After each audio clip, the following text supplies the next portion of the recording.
Okay, I say we get started. Hi, welcome everybody. I hope you're in the right place. You'll know if you see on your screen the fundamentals of Google Business Profiles. I'd like to welcome you here and thank you for joining us. I'm going to pass the controls and let herself introduce herself as well over to Kim Palmer, who's the Destination Optimization Program Director for Miles Partnership. Did I get that right, Kim? Yes, that is. Okay, well, let me pass this over to you. As I mentioned to those that were on earlier, I'd like you to keep your microphones muted. And if you have a question you'd like to pose, please use the chat feature. We'll try to monitor that. And with that, take it away, Kim. Great. Thank you, Eric, and good afternoon, everyone. Welcome to our session on the fundamentals of Google Business Profiles, some tips and techniques for maximizing exposure for your business with your online listings. As Eric said, I am the Destination Optimization Program Director here at Miles Partnership. Do not believe the camera. I do not have purple hair. I just have a really crummy camera built into my laptop. This is me and my lovely family. Miles is a strategic marketing company that is exclusively focused on the travel and tourism industry. We work really closely with the folks at the PA Office of Tourism and are really excited to be bringing this program to PRLA members. We've worked with hundreds of destinations and hospitality businesses around the world in a variety of content marketing solutions. And a lot of those have been tied to interactions with Google, both as a partner in digital advertising, but also as a Street View provider, and most recently through our education and support services for hospitality businesses, including the training that we're going to do here today. My program at Miles is called Destination Optimization, and our role is to work with destinations and folks in the travel and tourism industry to improve what their destination looks like organically across the leading travel planning platforms. So we don't deal with media or social media. We're really looking at what a destination looks like on platforms like Google, Facebook, Yelp, TripAdvisor, while someone is planning a trip, and the ways that we can influence those platforms without paid participation. At the end of the day, that really comes down to businesses because most of the content on these platforms is made up of the business profiles of the businesses in the community. So as a part of this program, we've actually worked with about 270 destinations around the country and in the South Pacific. And in doing so, we have audited the Google business profiles for businesses and points of interest to the tune of about 150,000 so far. And through training sessions like this, we've had the opportunity to reach over 8,000 business owners with this type of training on maximizing the Google business platform. And I say that simply because you don't need to take my word for it. Everything that we are going to cover here today comes from hands-on experience of working with this platform and understanding the ways which hospitality businesses can really maximize their exposure and engagement. And that's what we're here to help you with today. This program has been sponsored by PRLA as a service for all of its members. And at the end of the day, maximizing your visibility on Google is not only going to help your business, but it's going to help the quality of the experience that our visitors have and our destination as a whole. So there are 6 key things I am going to cover in today's session. As Eric mentioned, if you have questions along the way, please go ahead and use that chat feature. I will try to keep an eye on it. If it looks like I'm looking up into the heavens, it is because my box with the chat feature is on a monitor that's right here. And I will try to keep an eye on that and address pertinent questions as we go along here. So we're going to start by talking about generally why this is important for your business.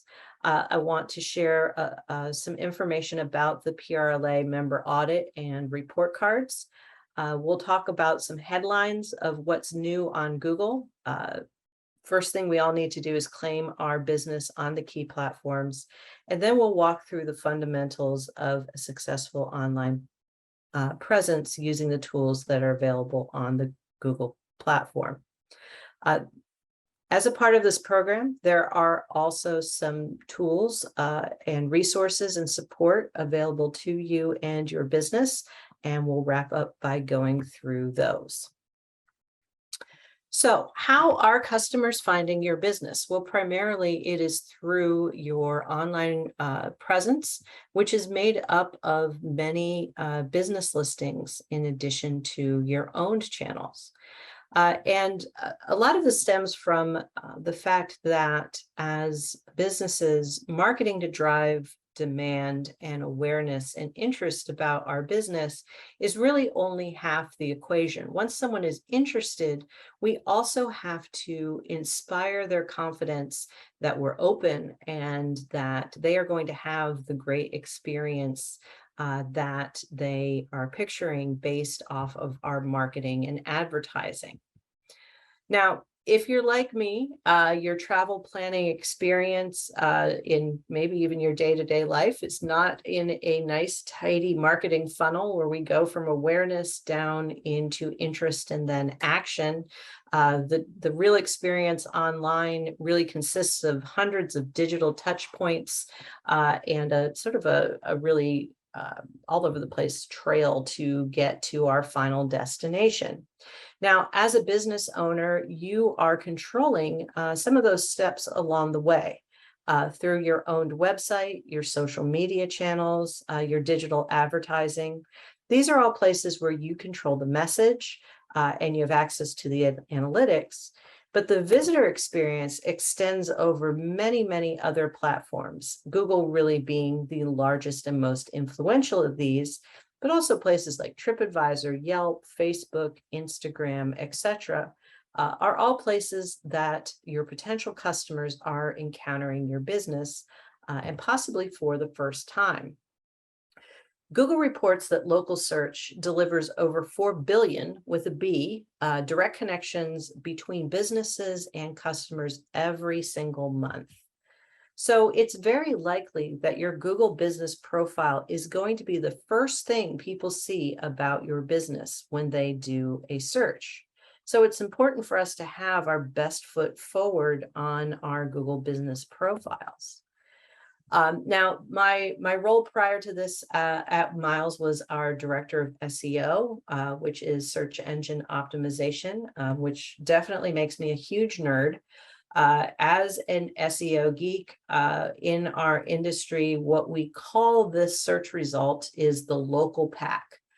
So anytime I do a search for a type of business in a specific geographic location, chances are I am going to get a Google controlled search result that looks like this, which is usually 3 or 4 business listings combined with a map. The local pack appears in both mobile and desktop applications of Google. And the number one question we get asked by business owners is, what can I do to make it be my business that is showing up in that local pack of search results? And the answer to that question is threefold. There are 3 primary factors influencing what shows up in local pack search results. And those things are distance, relevance, and prominence. Now, distance is a factor we have no control over. Google is either looking at the physical location of the device where the search was made from, or going outward from the geographic center of the city or town that was asked for in the search. So we can set that aside. We can't control our physical relationship to the searcher, but we can control relevance and prominence. Relevance being how well do we match what the customer is searching for, and prominence being that we have a really good online reputation with our past customers. This is some research done by a company called Bright Local. And since 2013, they have been evaluating what factors influence which businesses show up in the local pack. And there's quite a few of them. It's quite a gob of colorful spaghetti there. But you can see from the very beginning, Google Business Profile Signals has been top of the list. But that influence has actually grown substantively starting in 2017, where we were sitting right around 20-25%. In 2021, it was 36% of the influence as to which businesses show up in the local pack. Google Business Profile Signals, meaning the completeness, quality, and the recency of reviews and photography that is showing up in the business profile. So Google tells us through their own research that an up-to-date business profile is almost 3 times more likely to be considered reputable by a potential customer, is 70% more likely to lead to a visit to the location, and 50% more likely to lead to a purchase. Now, we've also taken a look at the Yelp platform as a part of this audit and program. While not nearly to the scale and scope of Google, Yelp has more than 178 million unique visitors every month. And 45% of their customers are likely to check a Yelp review before visiting a business. And 35% of people searching on Yelp will actually make a visit to that location within 24 hours of engaging with the Yelp platform.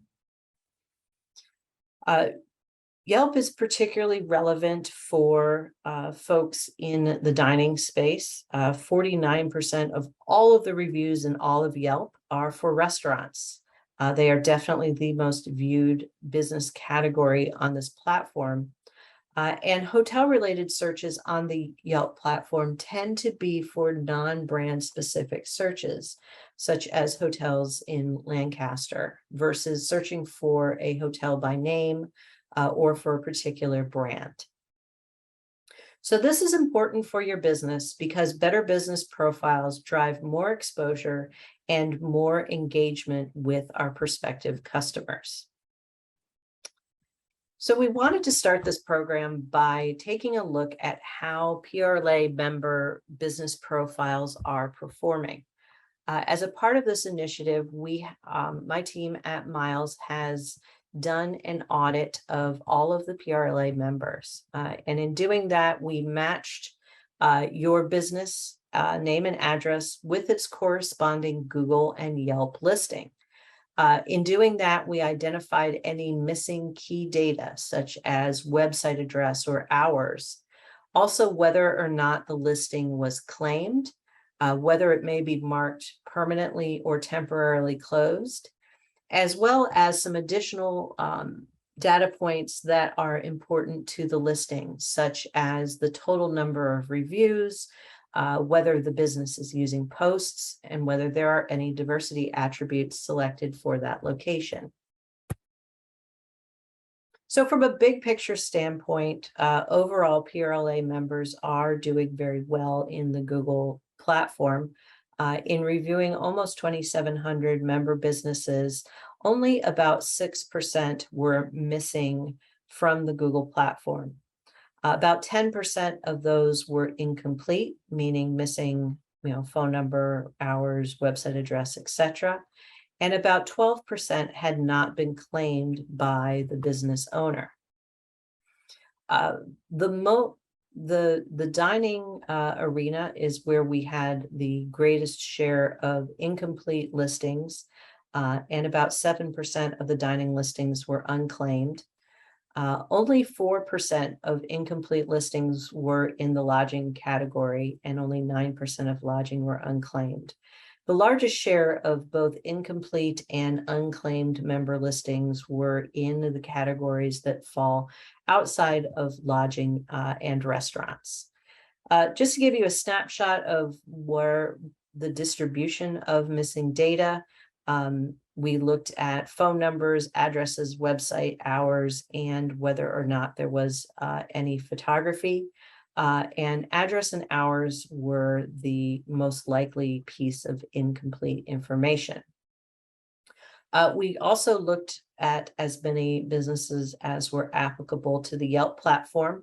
And this one doesn't really have as much engagement by business owners. There were 21% of this list were missing from this platform, and about 20%, 19% were incomplete. A much higher mix of businesses who had not claimed their Yelp presence, about 758 of the businesses, or 32%. The largest percentage of incomplete listings was also in dining here, with about 22% of dining listings still being unclaimed, and actually a higher percentage of listings in the accommodation space have not claimed their presence on Yelp.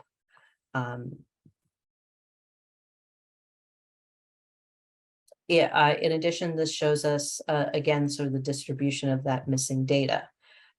Real quickly, I do want to share the specific results for your chapters. First of all, in Lehigh Valley, we looked at 172 members who were 87% complete, which is a really great high rating. There were only 12 businesses from the Lehigh Valley list that were missing a listing, and 37 still need to claim their online presence. On Yelp, they were 82% complete, with 34 missing a listing and 43 businesses not claimed on that profile, on that platform.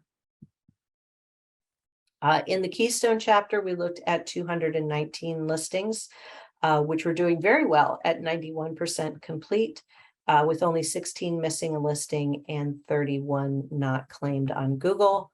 Again, somewhat different numbers on Yelp, with about 24% being incomplete, about 57 missing a listing, and 70 unclaimed. Now, each of you, when you registered for this event, would have received your report card on the performance of your individual business based on this audit.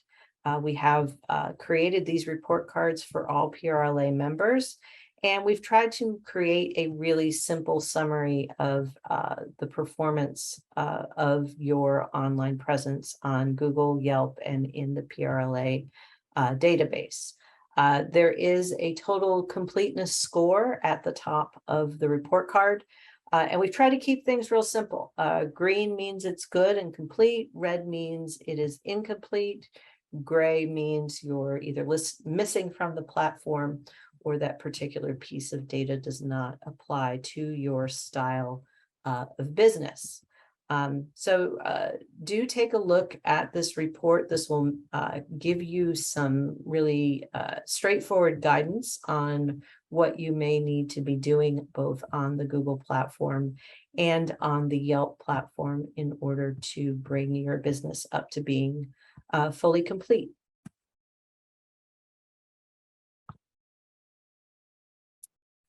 So next we are going to talk about a few things that are really new to the Google platform. There have been some changes from some things we've become pretty used to.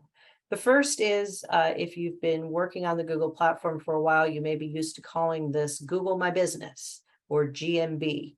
And Google went and changed the name on us earlier this year to Google Business Profile versus Google My Business. This isn't a really consequential change other than I find it to be a much bigger mouthful to say Google Business Profile, or GBP, versus GMB, but Google did not ask for my opinion in this change. But the more substantive change that happened around the same time was the announcement, which has now been implemented, that the Google My Business app has been sunset. It is no longer available in the Google Play or the Apple App Store, and is no longer going to be supported by Google. And that is because Google is guiding businesses to use one of two new ways to edit their business profile. which can be done on a mobile device in very much the same way that you would use an app without having to actually have a separate app.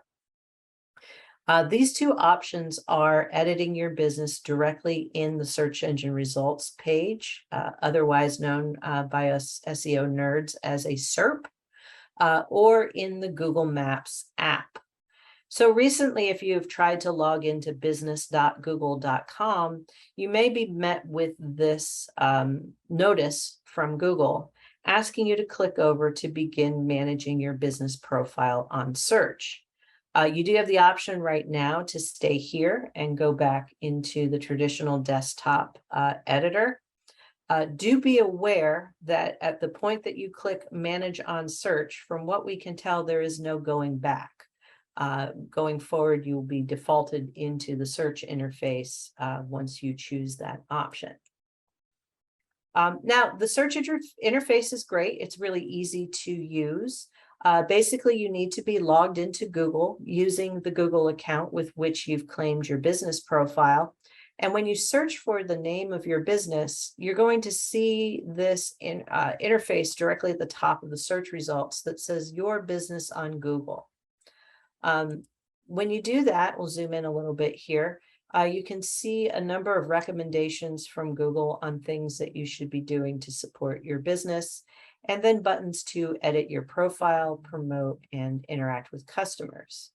So by clicking on Edit My Profile, I can get into things like updating my core information, hours, etc. The other way to manage our profile is using the Google Maps app. So if you have the Maps app on your phone and open it up, you'll see in the upper right-hand corner, there is an icon that is either a letter or whatever photo you use for your account. Again, this needs to be the account that has claimed the Google Business Profile. If I click on this, I'm going to see a menu with the option Your Business Profiles. That will give me a submenu of either all of the businesses I manage, if I manage multiple locations, or the single business that I manage. This will take you into an interface that looks very much like the one we just looked at in the search engine results page, just contained within the Google Maps app. So this is an example of what that looks like. If we click on our business using the Google Maps app, we have these same buttons for editing our profile and interacting with customers, some recommended cards from Google. And also, as we click through our own listing, some of the tools are integrated into the content of our listing. So for example, if I click on updates, I get the interface to add a new update to my profile. If I'm looking at my reviews, I have the button to post a reply to my review directly in that interface.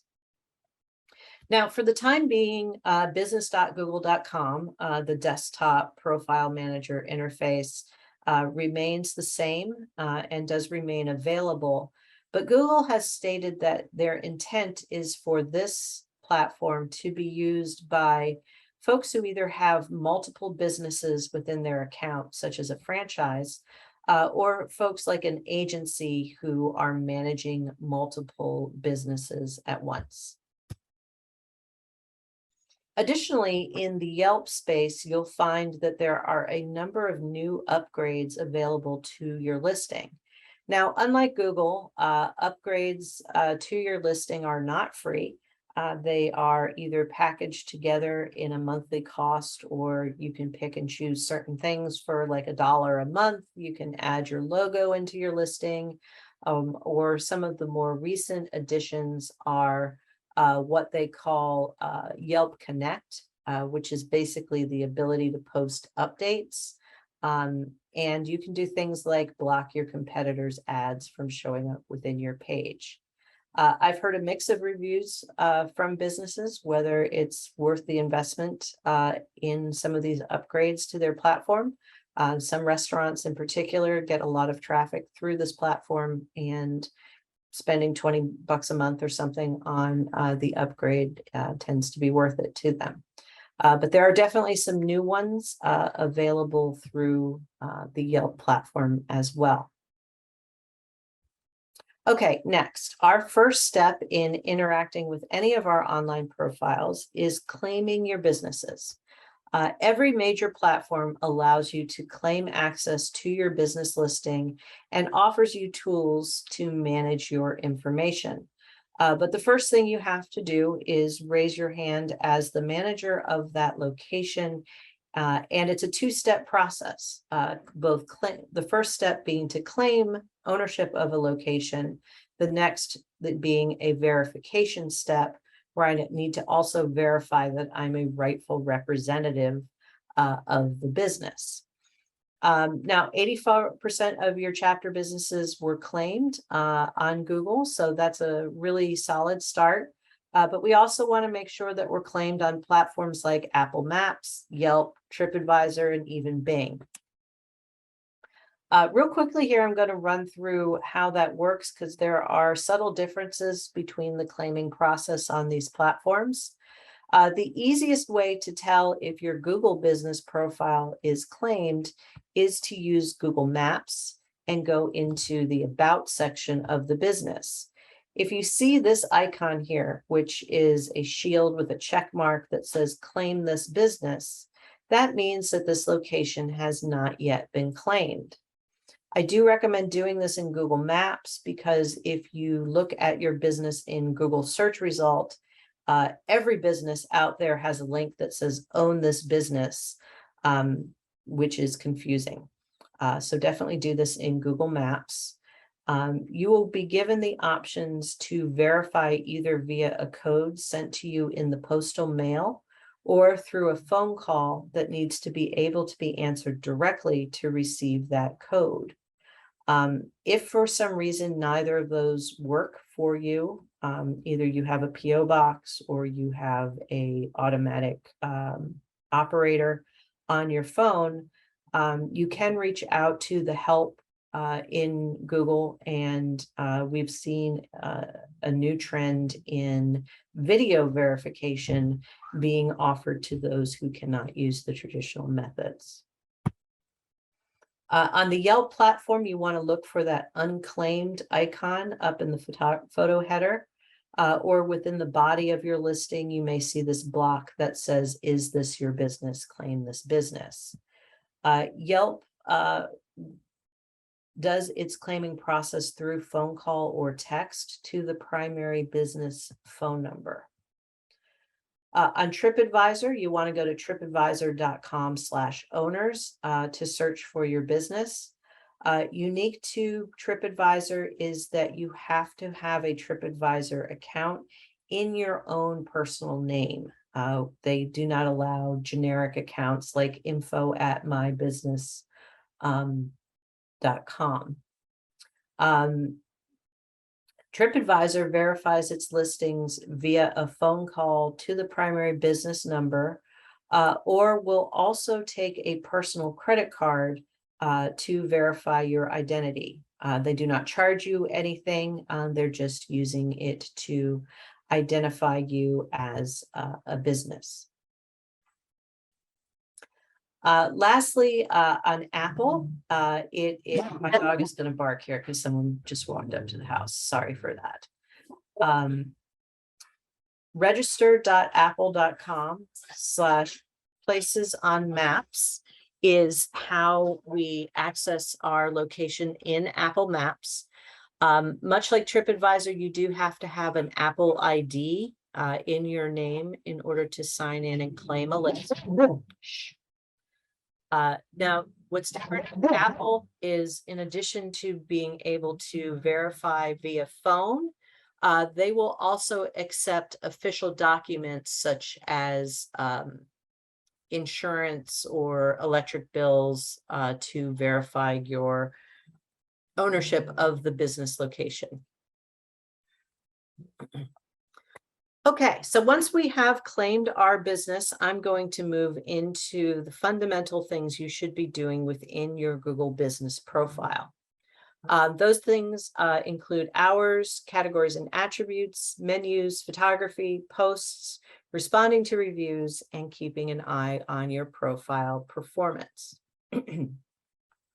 Let's start with updating our hours. Hours are really critical for our customer experience.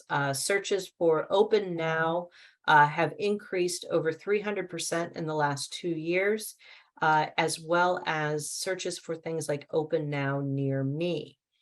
Think about your own personal experience with using Google. How often have you used it to find out what time a location closes tonight, whether it's open tomorrow, etc.?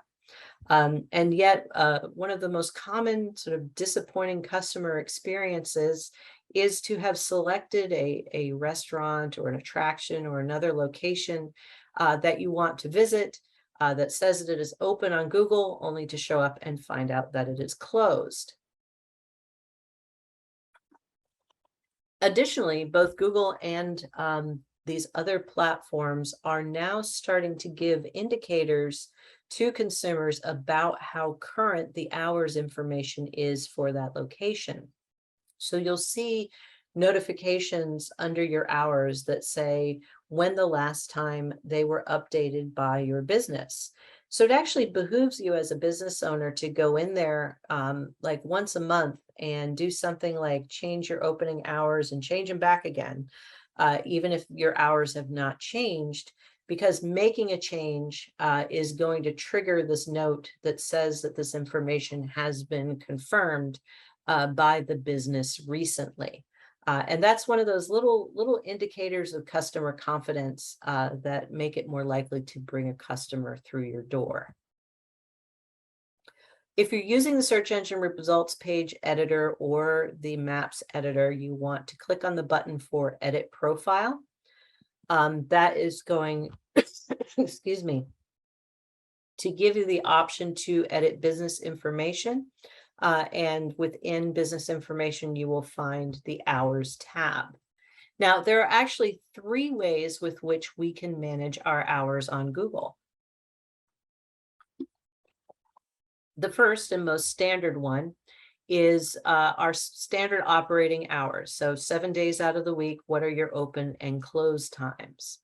But during the pandemic, Google actually added a number of new options for things that we can set hours for outside of our normal operating hours. As you can imagine, this was inspired by the sort of delivery and pickup and senior hours that we saw during the pandemic. But there's also things in here like brunch, access, online service hours, and happy hours. So if any of these apply to you and you have different hours for these services, it would behoove you to go in there and set your hours for those specific services. The third way we can manage our hours is tied to holidays. You may be getting reminder emails from Google asking you to keep your holiday hours for any given month current. Now, don't ignore these messages, even if your holiday hours are the same as your current operating hours. And that's because going in and setting your hours, even if you set the exact same hours as you usually have on a Tuesday, it's going to change the notification that Google gives to customers. You can see in this example here, the one on the right has not updated their Christmas Eve hours. And so Google's letting the customer know that Christmas Eve might impact these hours. The one on the left has been touched by the business and added by the business for that specific date. And it's in green and it is confirmed as Christmas Eve hours. Again, just a tiny nudge of consumer confidence that makes it more likely to bring a customer through your door. Now, this same tool with which we choose the date for the holiday and set our hours can also be used in other special circumstances that are impacting your hours. So, for example, if you need to be closed because of a weather event, or you are opening late or closing early for any particular reason on a given day, you can go in there and set specific hours for that date using this tool. Next, I want to move on to choosing categories. Now, this is where we really get into influencing the relevance of our listing to customer searches. Now, you have to have a primary category for your business in order for you to have a Google Business Profile at all. But adding more relevant categories to your business can significantly expand where your business shows up in search results because you're going to match to more searches. Now, you don't get to make up your own categories. If you can imagine that on a global scale, that would really be a mess.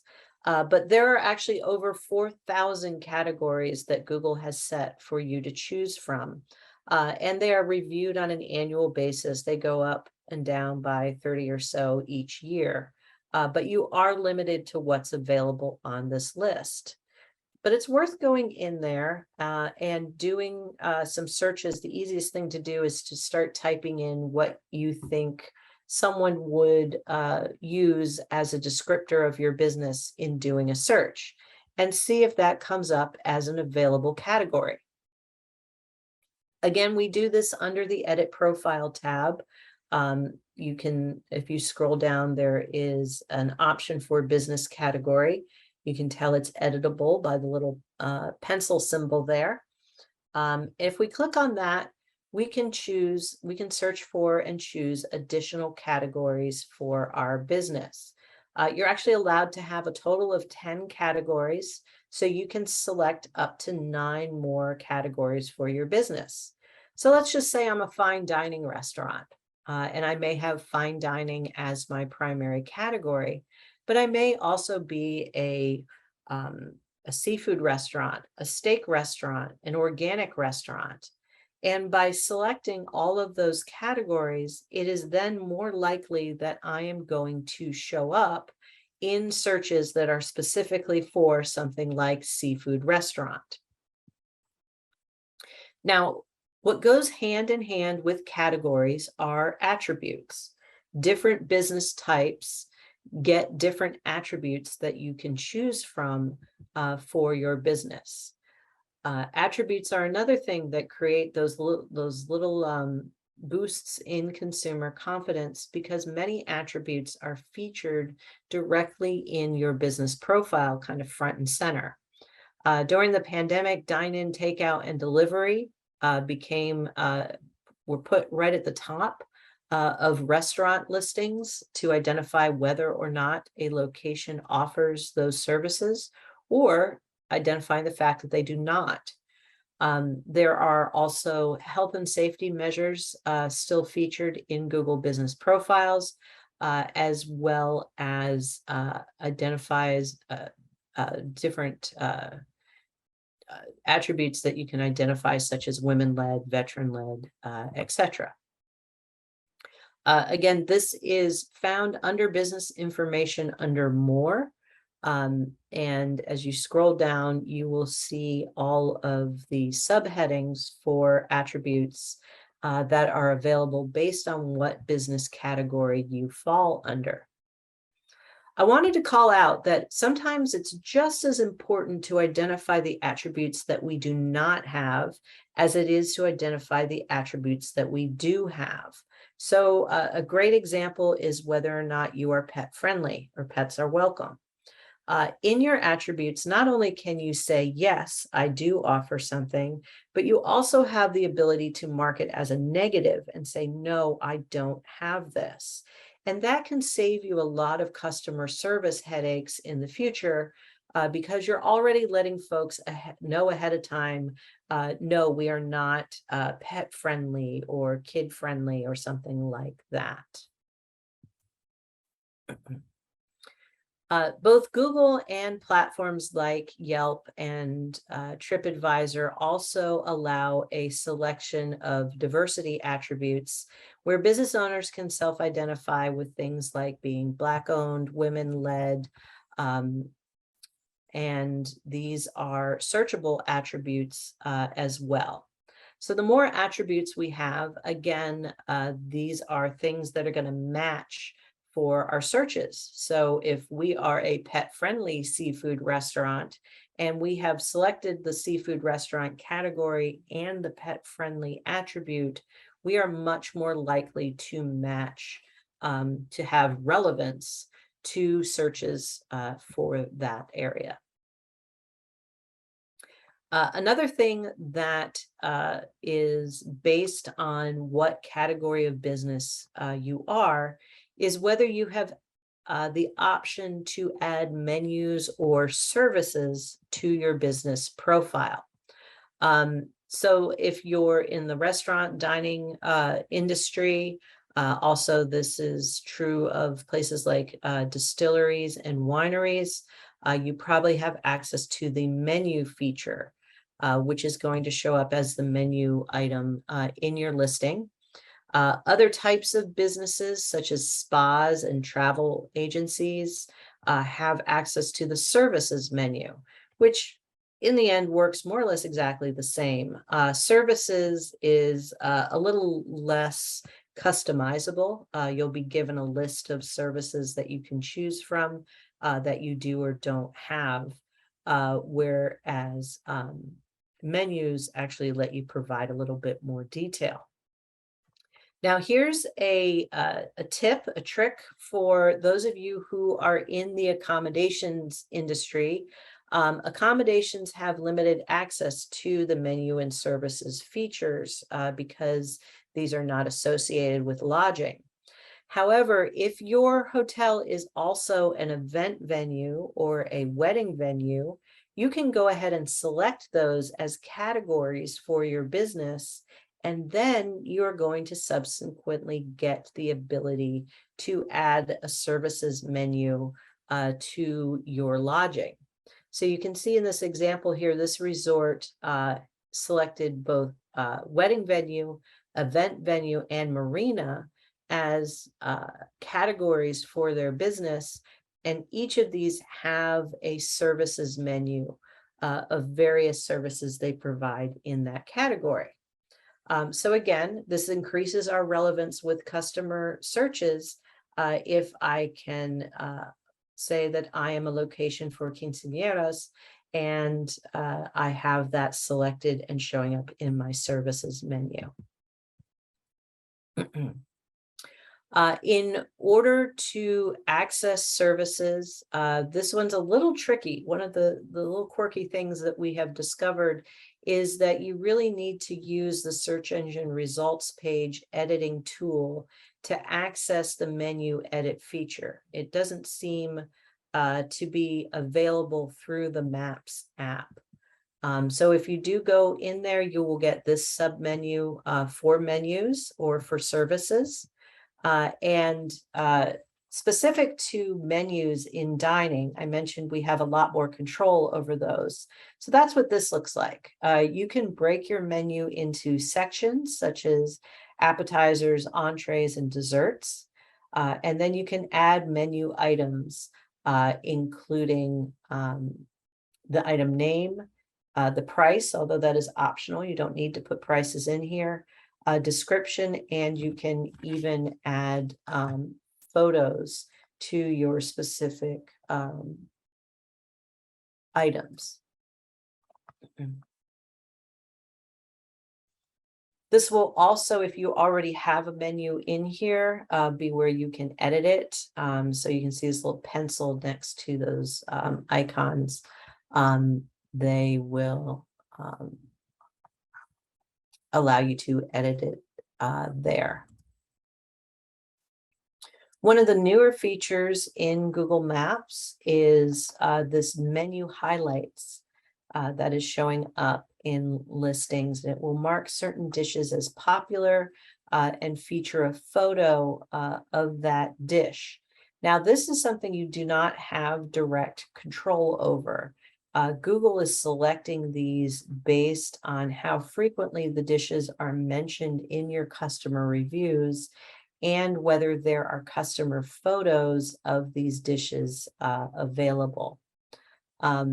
So you can see in this example here, If we click on the French toast, it will show us that there is one review and 44 photos specifically of the French toast, which I can explore in this little pop-up here.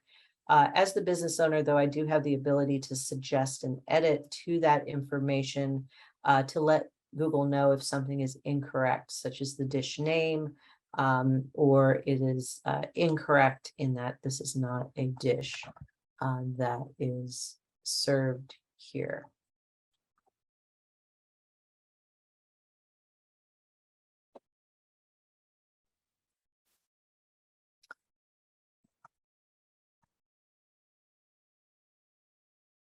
There was a question that came up about changing the health and safety attributes to disappear.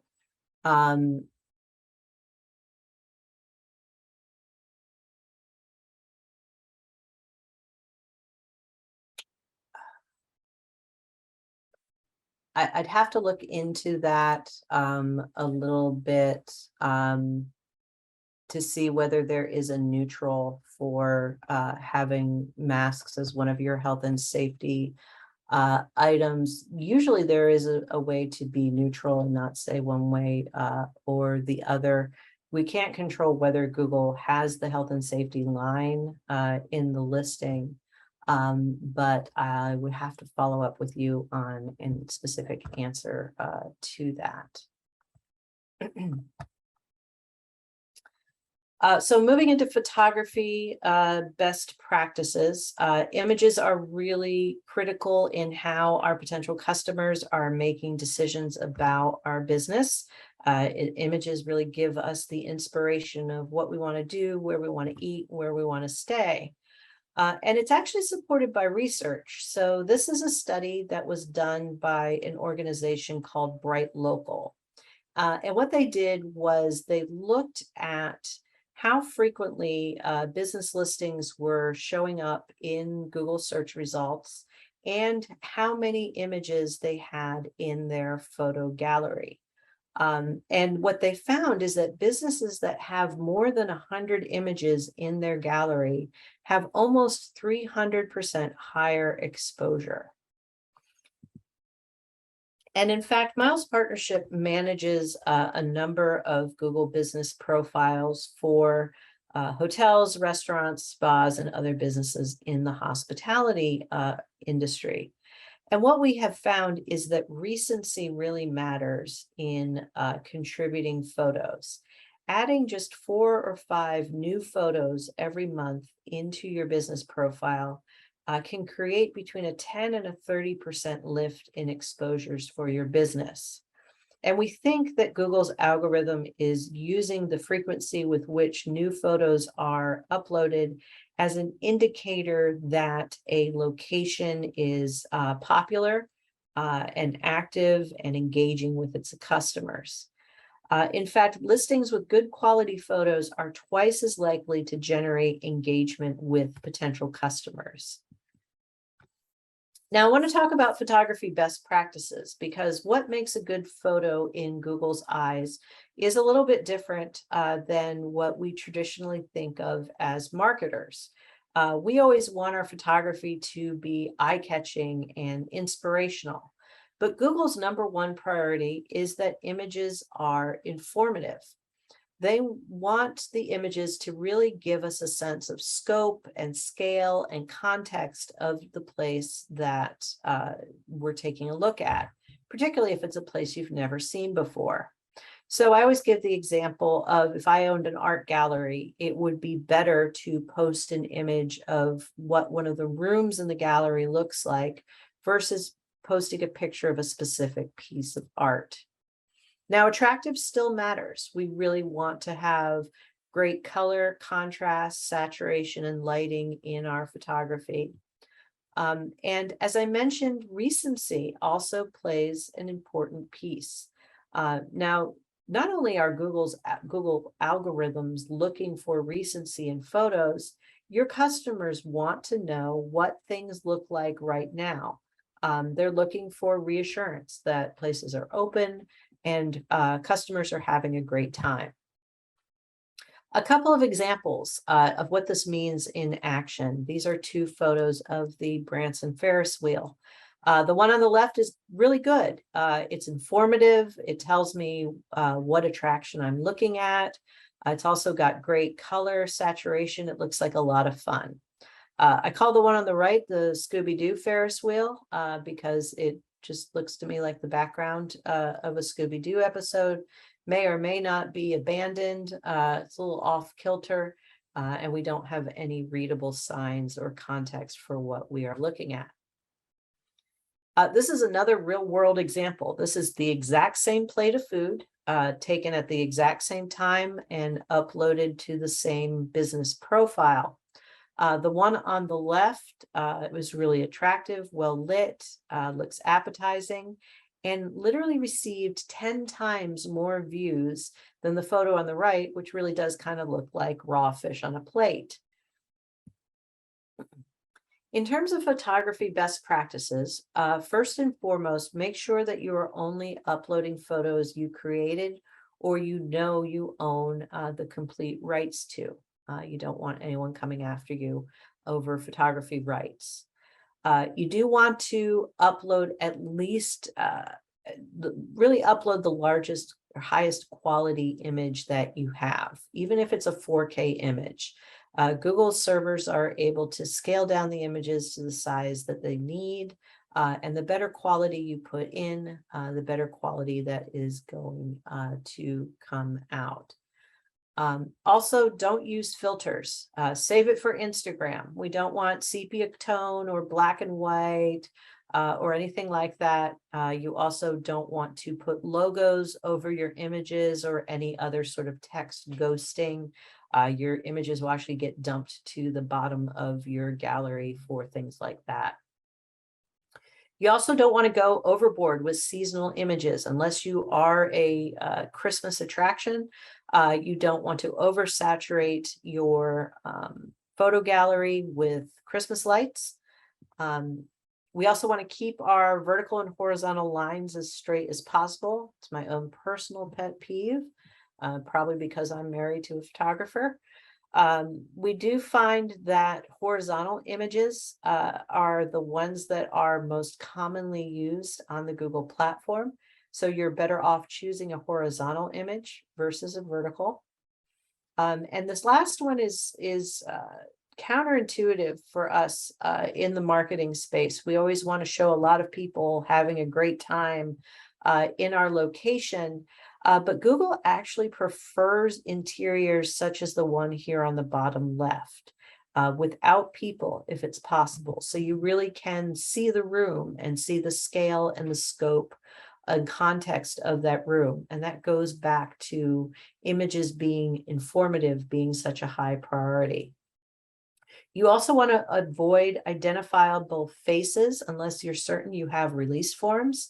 And any other personally identifiable information in any of your photography, such as name tags and or license plates, things like that.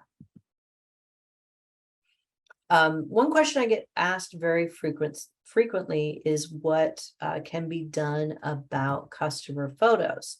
Now, if you look at the photo gallery for your business, it's likely that about 90% of the photos of your business have actually been supplied by your customers.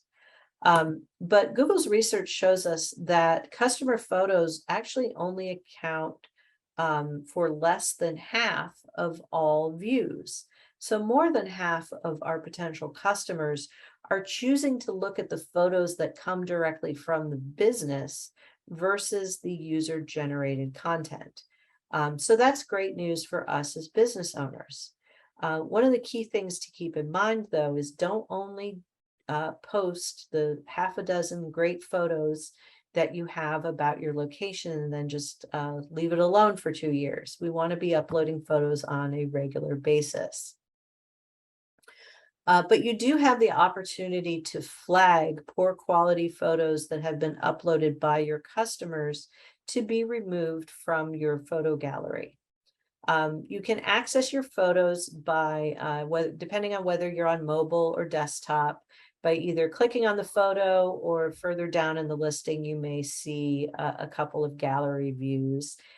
In both cases, you're going to see an option that is from visitors.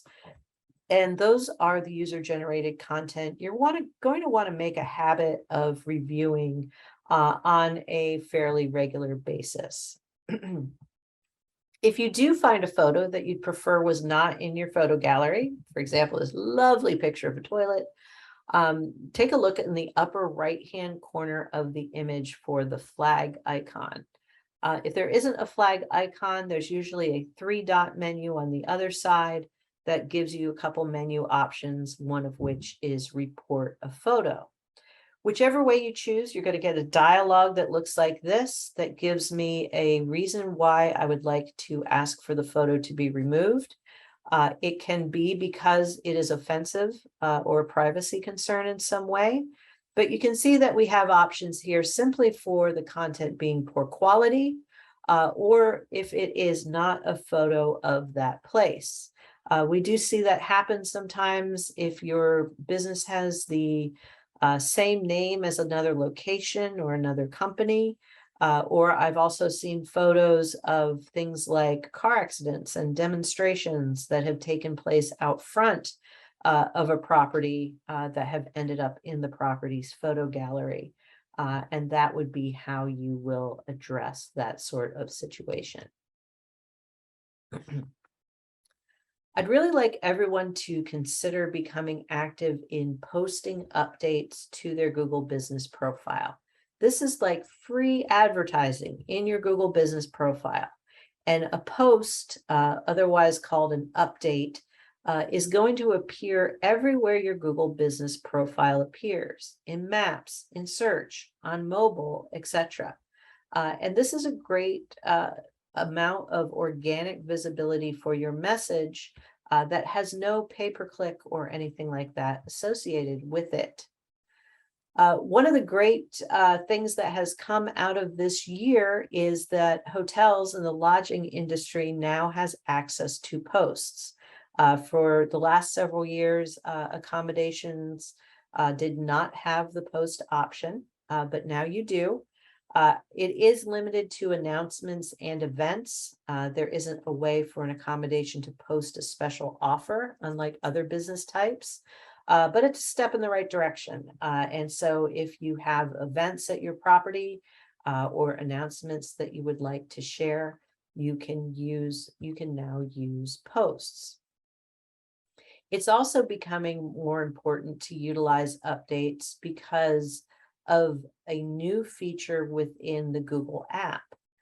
So you can take a look at your phone right now. If you have the Google app installed, you'll notice at the bottom of the Maps app here, there's a button that says Explore. And if I click on Explore, based on my location, I'm going to see things like news posts from local news. I'm going to see reviews from nearby businesses, particularly reviews that contain a photo. And I'm going to see any updates that the businesses that are near me have posted recently. So this is another way, completely unrelated to someone proactively searching for your business, that they may find your business by using that Explore button in the Google Maps app. A couple best practices for using posts. You are able to include a photo or a video in your post. Use something attention-grabbing, bright colors and a simple subject. Basically, things that work well on Instagram will likely work well here. You can have up to 300 words in your post. However, focus your message on the first 85 to 100 characters, because those are what is going to be seen by the user without having to click the read more button.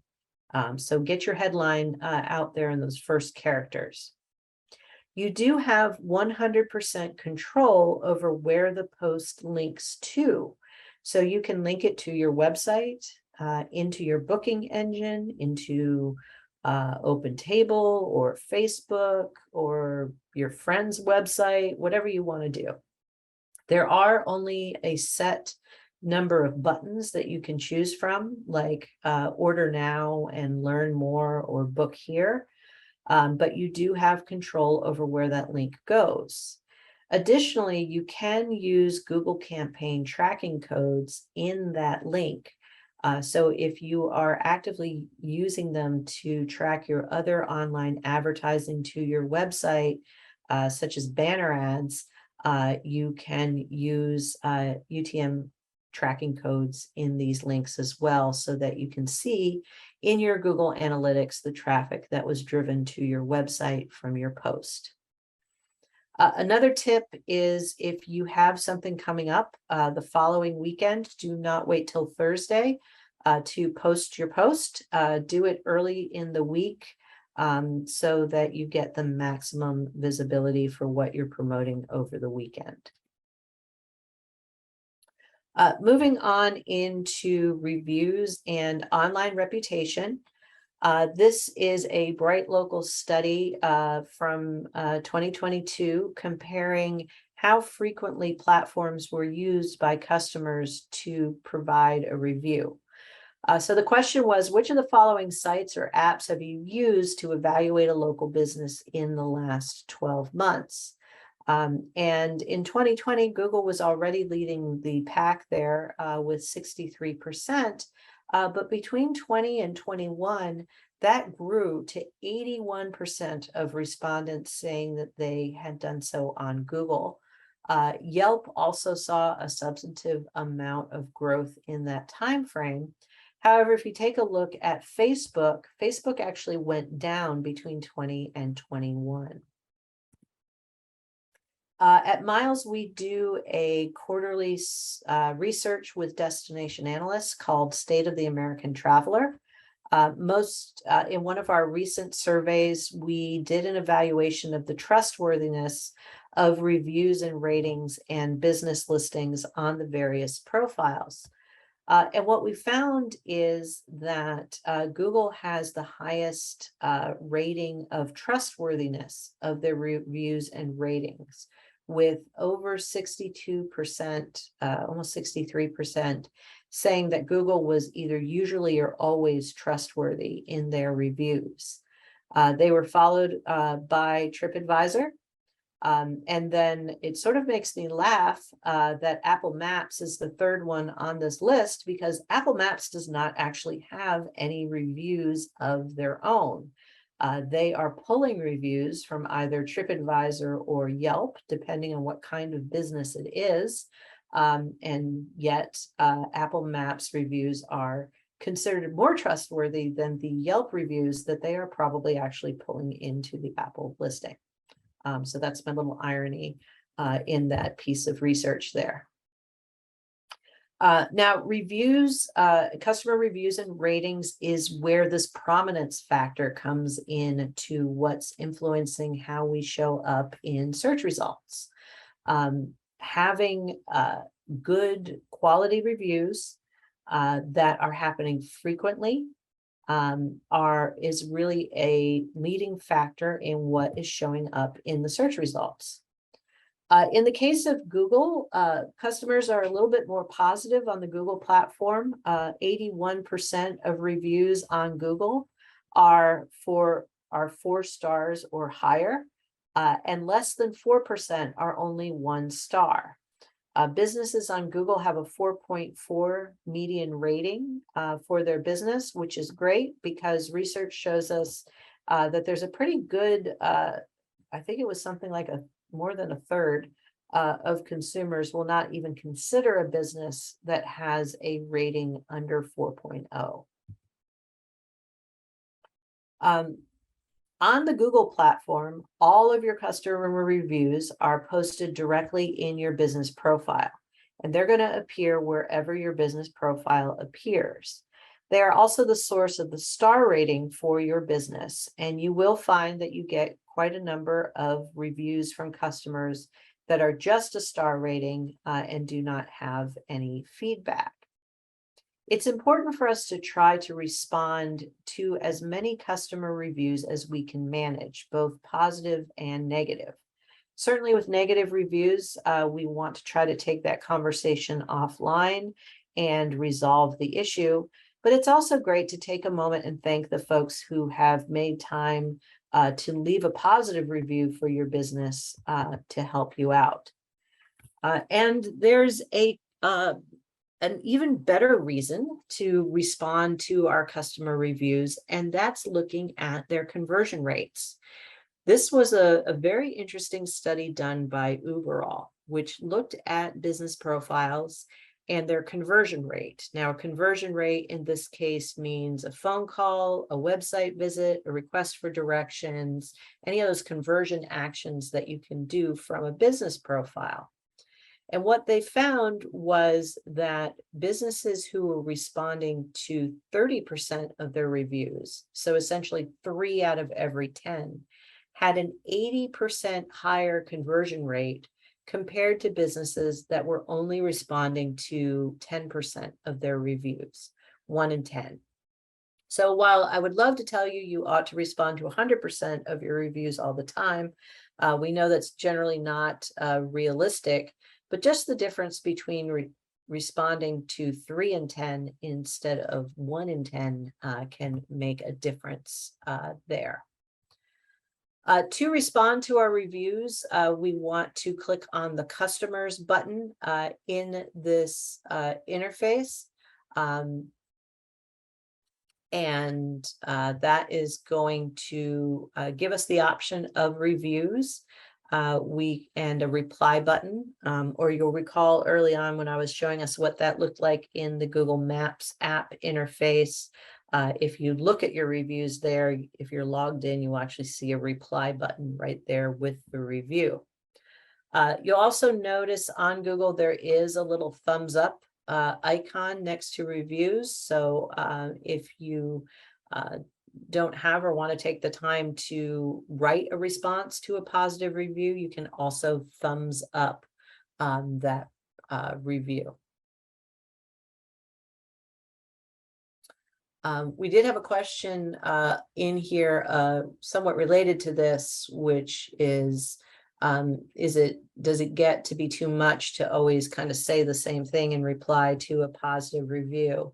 Again, you don't have to respond to all of them, and this thumbs up feature is actually kind of a way around getting into a monotony of saying the same thing to folks. Do try to mix it up with some variety, and so you're not always saying the same thing every time, because then it does feel like maybe a robot's responding to it. Things like pulling in a reference from something they've said. Another great suggestion is to suggest other products or services when you're responding to a positive review. So if you really like the lobster, next time come in and try the grouper. Not only gives you something else to respond to a review with, but also encourages a happy customer to come back and try something else.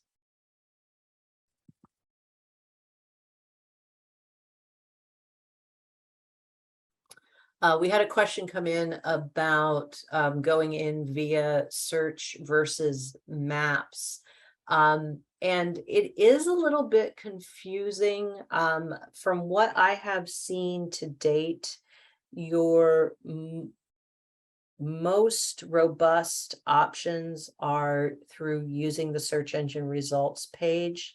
I did notice that like editing menus was not available through the Maps app interface.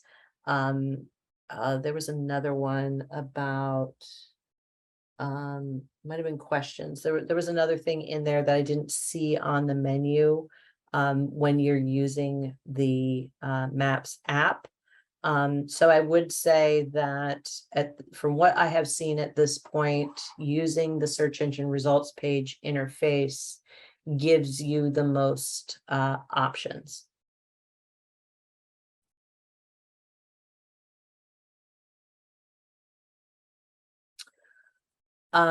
So on Yelp, Yelp customers are a little bit more critical than Google customers across the board. Only 68% of the ratings on Yelp are 4-star or higher, and 18% versus less than 4% on Google are 1-star poor reviews.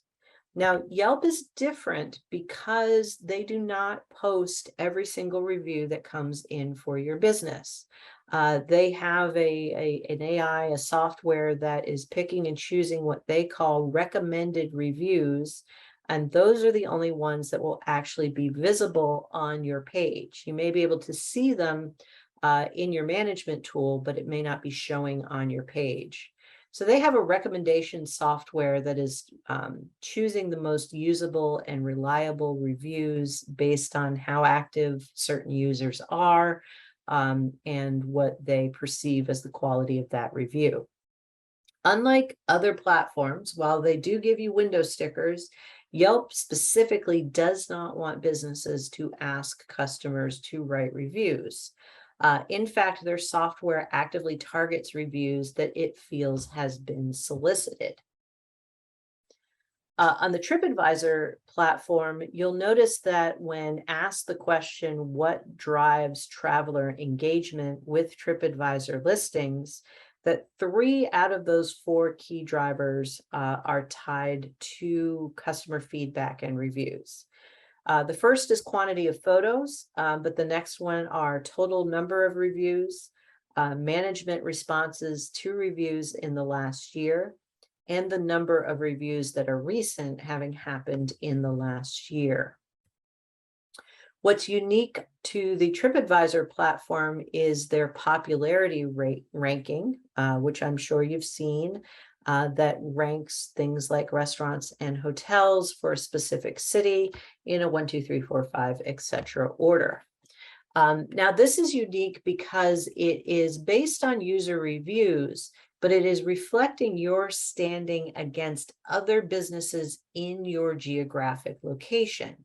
Now, this ranking is based on the quality of the reviews you're receiving, the quantity of reviews, and how recently you've been receiving the quantity and quality reviews. But it's not just your business. It is also taking into account the businesses around you.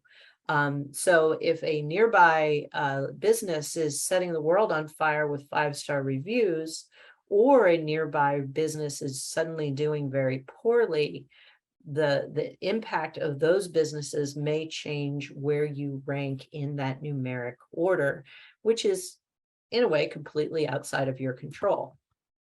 Popularity ranking is recalculated by TripAdvisor every single day, and having a commercial relationship with TripAdvisor does not have any impact on that ranking. The other thing that is not factored in is management responses to the reviews.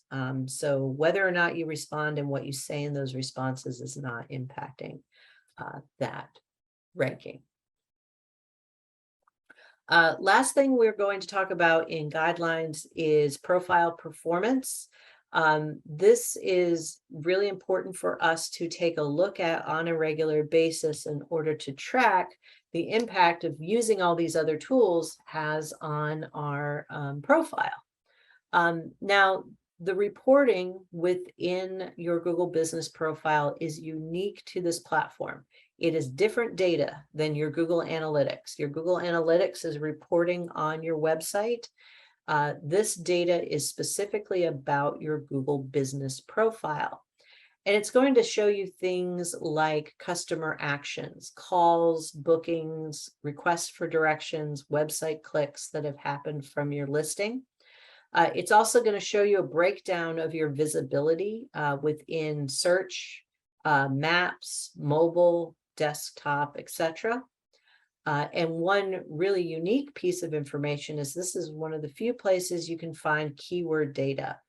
This is going to show you what searches people made where your business is showing up. And these can be valuable search terms that can be taken into both your SEO and paid search efforts.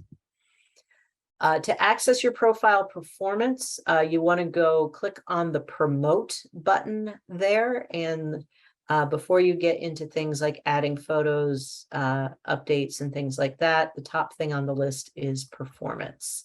And that is where you will access that reporting.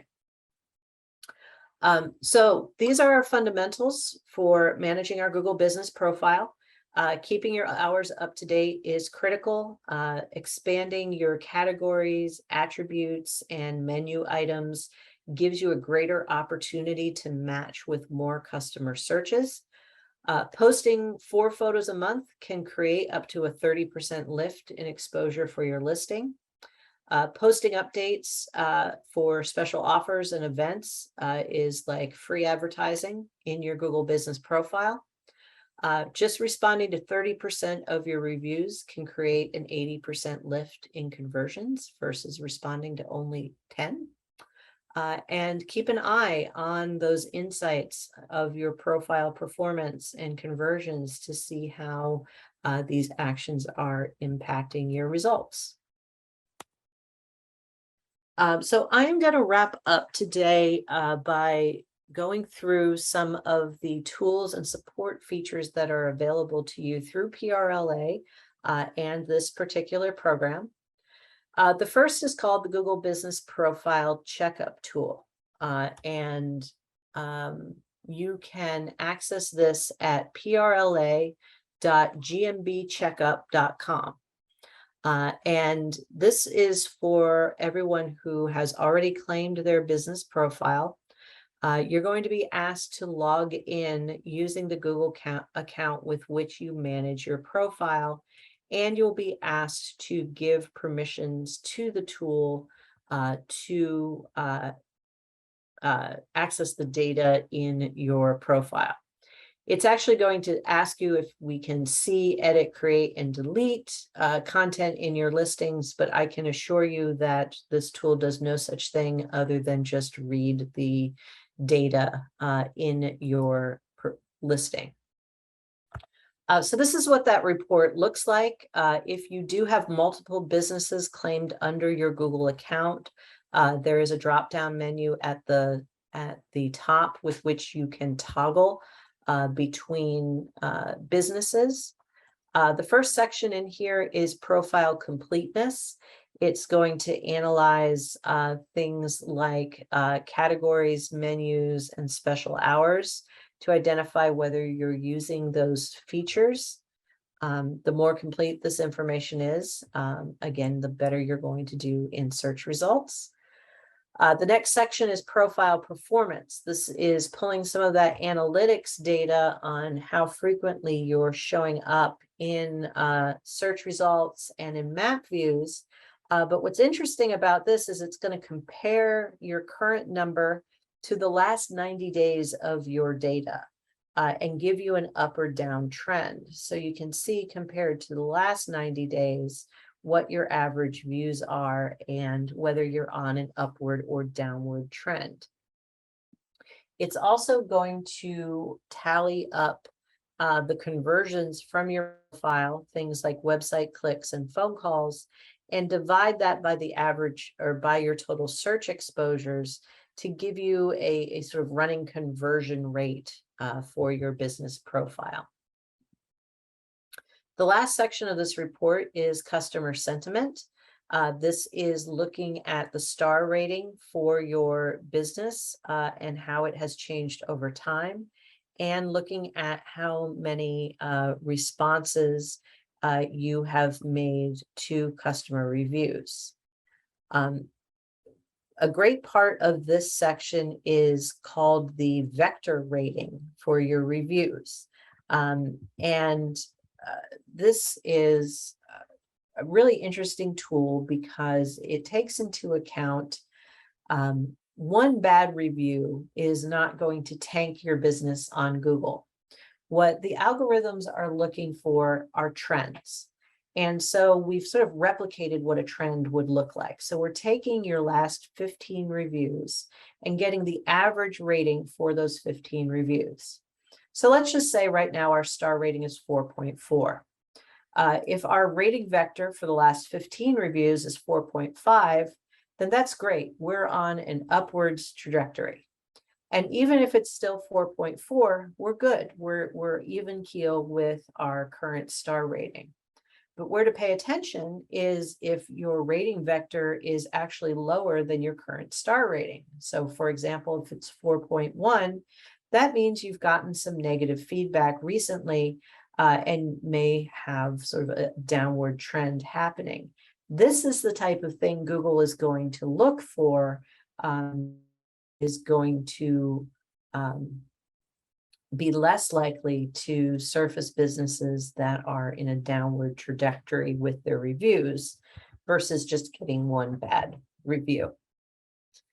The last piece of this is content. It will show you how many owner photos you have uploaded and how long it's been since you uploaded a new photo. It will also tell you what's going on with your posts and when the most recent post was. Another great tool you have available to you is the Local Marketing Academy. This is something that the Pennsylvania Tourism Office has made available to all Pennsylvania tourism businesses. And it's an online resource of digital marketing intelligence for businesses. This goes beyond Google business profiles and extends into topics like SEO, content marketing, digital advertising, etc. I am dropping this in the chat, but the address for this resource is visitpa.tourismbusinessmarketing.com. You sign in using a Google account and you'll be asked for an access code. That access code is PRLA 22. Within the Academy, you are going to find, as I said, a variety of topics. There are more than 60 articles in here on different digital marketing topics.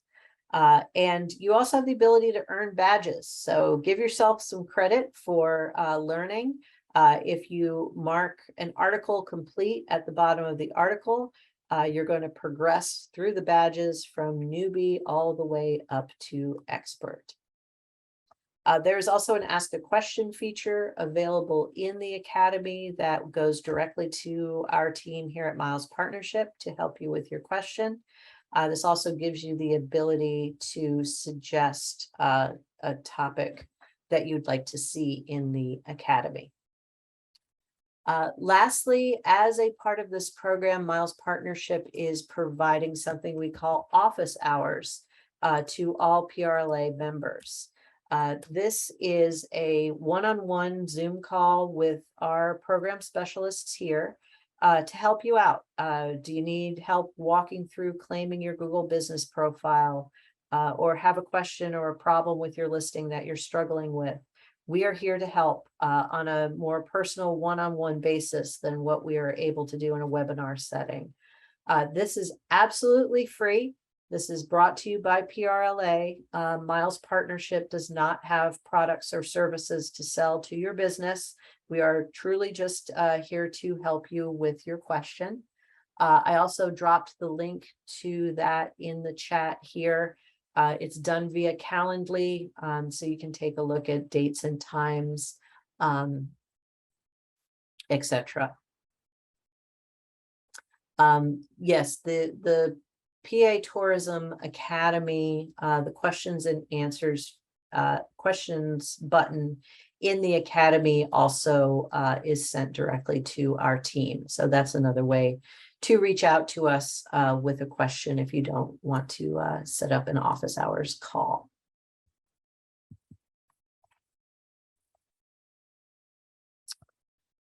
So we have, with maybe 5 minutes to spare here, reached the end of the content we had to go through today. Appreciate all of you sticking this out. I know it's a kind of a long, information dense session.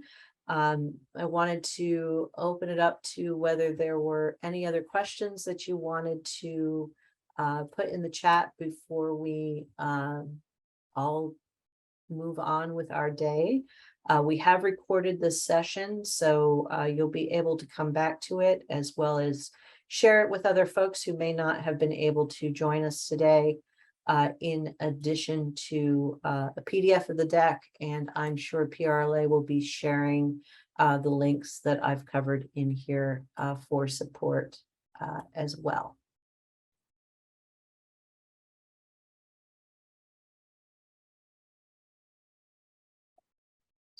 Kim, you said you were dropping something in the chat. I don't see it showing up there. At least I don't see it.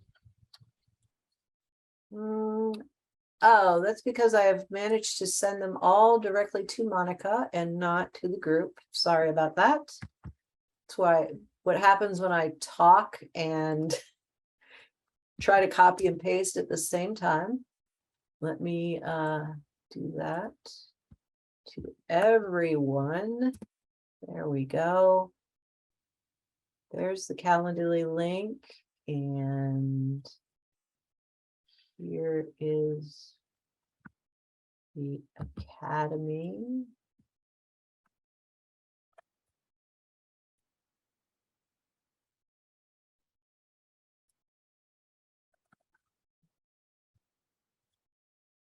Actually, I'll go backwards and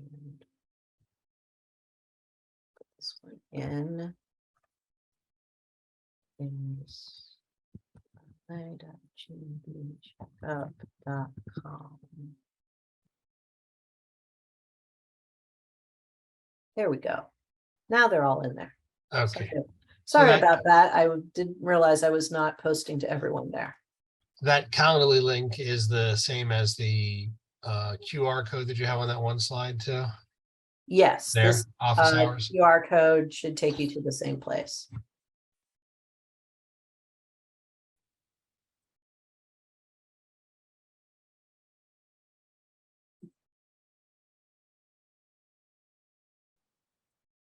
Were there any other questions that you had in the chat there that you needed to answer, or did you get everything? Did I get it all?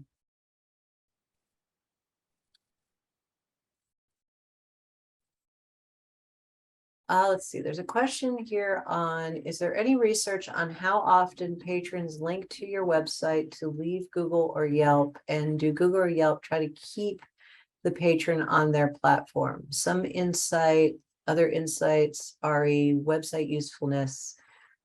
Seems like maybe websites are less important.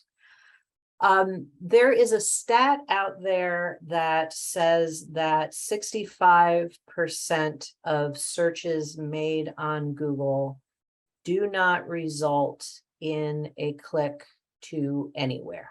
That basically people get their question answered in the search results page without moving out of any Google product and into someone's website.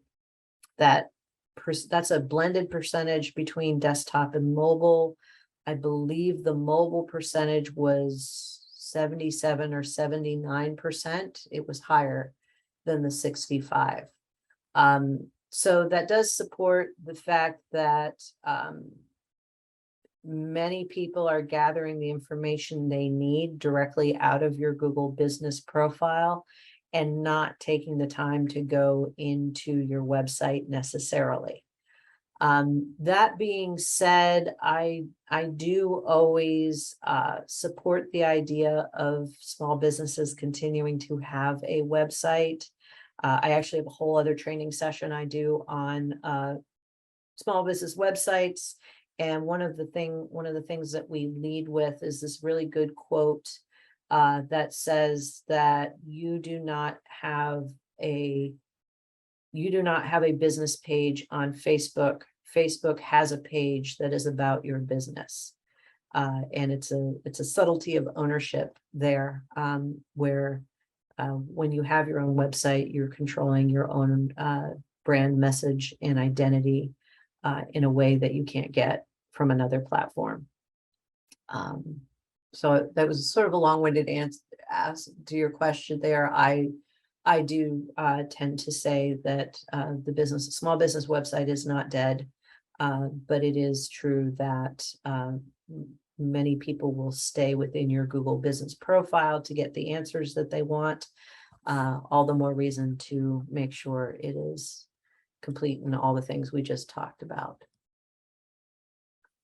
And when we talk about Google business profiles, conversion is a looser term than what we think about conversion on our website. Like in a lot of cases, if you have a booking engine on your site, your conversions are going to be your sales. In a Google business profile, all businesses across the board have the ability to have website visits, clicks to call, which is limited to mobile, but is a possibility, and requests for directions. So those three things out of the gate are a conversion for any business on a conversion of a Google business profile. It gets a little muddier depending on what kind of business you are. If you have, for example, the open table reserve a table feature turned on, then that really can count as a conversion. And then you get into the hospitality industry, depending on how you're integrated with your booking engine in Google.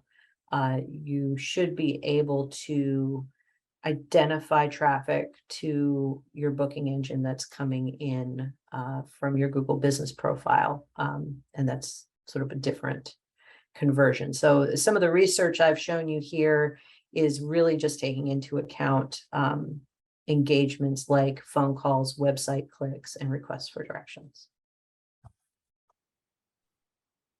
All right, well, that seems like you answered all those questions. That was a lot of information. I hope everyone got something out of that. I'm sure that you did. I'd like to say thanks, Kim, for doing this for us. And like we've said a couple times, this will be available at some point here with the recording. We'll make it available, and you've got all the URLs you need to get back in touch and get as much help as you need. Thanks again, Kim.